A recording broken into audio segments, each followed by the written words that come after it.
अगर आले मोहम्मद की रजा की खातिर कुछ नहीं किया तो फिर समझे कुछ भी नहीं किया। जो काम आले मोहम्मद की रजा की खातिर कर रहे हैं समझे कुछ कर रहे हैं, वरना जिंदगी बेकार गुजारी। लोग कहते हैं हमारा क्या ताल्लुक जो कुछ हो रहा है। नहीं, आपका ताल्लुक है, आपका बिल्कुल ताल्लुक है।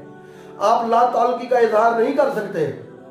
कोई खतीब है, कोई जाकिर है, कोई मोमिन है, मैं सबसे बात कर रहा हूं। वो मुश्किल दौर है, आपको बोलना पड़ेगा। अगर आप हक पे हैं तो इतना आसान नहीं है हक। अगर आप हक पे हैं तो फिर आपको बोलना पड़ेगा। जब जब मौला अमीर कहना, जिसको अल्लाह ने हक बनाया और रसूल करीम ने फरमाया जो खुद हक हैं उनकी खातिर बोलना पड़ेगा, वरना आपका हक है। ये मेरे पास किताब है मदीनतुल माजिद, हाशिम बहरानी की है। इसमें इसका है पेज नंबर 205 और इसकी जल्द 2 है। इस पर इंतकाम इलाही के कुछ नमूने। अबुल हसीन का बयान है कि मैंने एक नबीना शख्स को देखा तो उससे अंधेपन का सबब दरियाफ्त किया कि तू अंधा कैसे हुआ है। उसने कहा कि मैं कूफा का रहने वाला हूं, वाक़या करबला से काबिल मैं तंदुरुस्त था। शहादत हुसैन के बाद एक रात मैं घर में सोया हुआ था। मैंने ख्वाब में देखा कि रसूल खुदा तशरीफ फरमा है और आपके सामने एक थाल है जिसमें खून हुसैन मौजूद है। अहले कूफा बारी बारी आपके सामने पेश हो रहे हैं और रसूल खुदा खून हुसैन अलैहिस्सलाम के कतरात उन पर डाल रहे हैं। आखिरकार मुझे भी हजरत सल्लल्लाहु अलैहि वसल्लम के सामने पेश किया गया। मैंने हजरत सल्लल्लाहु अलैहि वसल्लम से दरियाफ्त किया, या रसूल अल्लाह सल्लल्लाहु अलैहि वसल्लम, मैंने हुसैन को ना तो तलवार मारी और ना ही उन पर मैंने तीर चलाया। अगली बात गौर से सुने, और ना ही लश्कर में शामिल होकर मैंने जालिमों की तादाद में इजाफा किया। कहते मैं लश्कर में भी नहीं था, मैंने तीर से कोई हमला नहीं किया, ना मैंने कोई मजलूम करबला को तलवार मारी, मैं था ही नहीं, ना ही मैंने इजाफा किया लश्कर में। हजरत सल्लल्लाहु अलैहि वसल्लम ने क्या इरशाद फरमाया, तूने सच कहा, क्या तू कूफा के रहने वाला नहीं है? मैंने कहा जी हाँ। हजरत सल्लल्लाहु अलैहि वसल्लम ने फरमाया, तूने मेरे बेटी की नुसरत क्यों नहीं की और उसकी आवाज पर लबैक क्यों नहीं कही? तू कातलाने हुसैन से मोहब्बत करता था और तू इब्ने ज़ियाद के गिरोह से था। सजा क्या है?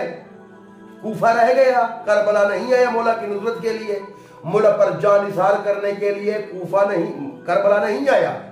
तो रसूल पाक ने भी यही इरशाद फरमाया। क्या फरमाया? तूने मेरे बेटे की मदद क्यों नहीं की और उसकी आवाज पर लबैक क्यों नहीं कही? तू कातलाने हुसैन से मोहब्बत करता था और तू इब्ने ज़ियाद के गिरोह से था।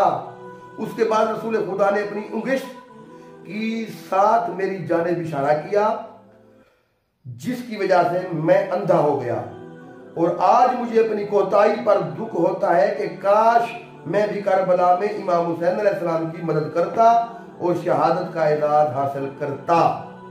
जी, यह मदीनतुल माजिद हाशिम बहरानी मौजूदात आले मोहम्मद के नाम से तर्जमा हो चुका है।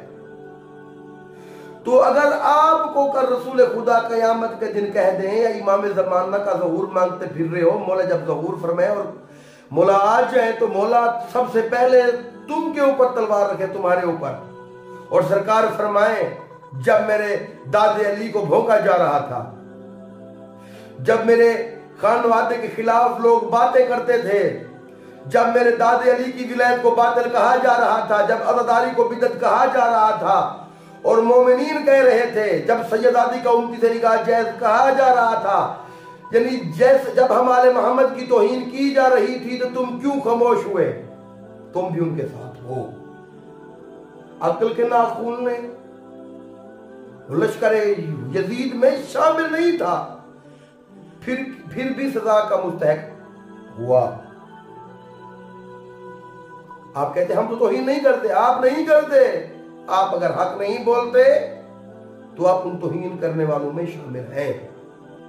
हमारा काम है आप तक पहुंचा देना। हम अपनी आकबत के लिए कर रहे हैं, मौला की रजा के लिए कर रहे हैं, मौला की खुशनुदी के लिए कर रहे हैं और आप तक भी पैगाम पहुंचाते रहेंगे। और इंशाअल्लाह मौला ने जब तक तौफीक की कोशिश है कि ज्यादा से ज्यादा हम पहुंचा पाए। हमारे पास मिंबर होता है या सोशल मीडिया होता है, जो हमारी कोशिश होती है कि ज्यादा से ज्यादा, पता नहीं कितनी जिंदगी है, हम जितना पहुंचा सकते हैं मोमिनीन तक पहुंचाएं। या अली।